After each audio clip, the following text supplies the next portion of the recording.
दुनिया में एक ऐसा भूभाग था जहां सदियों से एक ऐसा बादशाह शासन करता आ रहा था। कुरान कहता है वह केवल देश का राजा ही नहीं था, बल्कि उसने खुद को लोगों का खुदा होने का दावा किया था।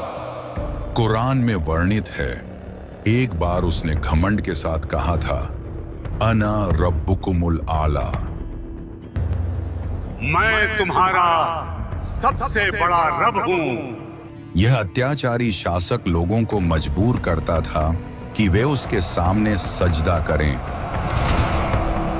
सपने के अनुसार जब उसकी मौत सामने आ खड़ी हुई तो वह चिल्लाकर बोला, मुझे माफ कर दो ऐ अल्लाह।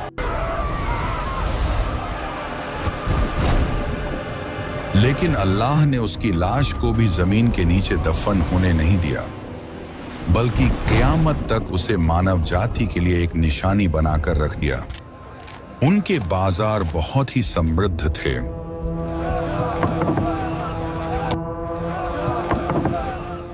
और उनके पत्थरों से निर्मित आकाशचुंबी भवन और महल उनके घमंड की प्रमुख निशानियों में से थे। इस समृद्धि और घमंड के केंद्र में खड़ा था एक नाम, फिरौन। उसका हुक्म सिर्फ कानून ही नहीं था, लोगों को उसके हुक्म पर ईमान लाने के लिए मजबूर किया जाता था और रात को थककर ढह जाते थे। मेरी परछाई पड़ते ही जमीन पवित्र हो जाती है। क्योंकि कमजोर कौम कभी भी उसके सिंहासन को हिला नहीं सकती। बैतुल मुकद्दस की दिशा से एक आग निकल रही है जो मिस्र के घरों को जला रही है, लेकिन बनी इजराइल के घर सुरक्षित थे। फिरौन घबराकर जाग उठा। ये पहली बार था जब उसने खुद को कमजोर महसूस किया। बनी इस्राएल के बीच एक पुत्र शिशु का जन्म होगा जो आपके शासन के पतन का कारण बनेगा।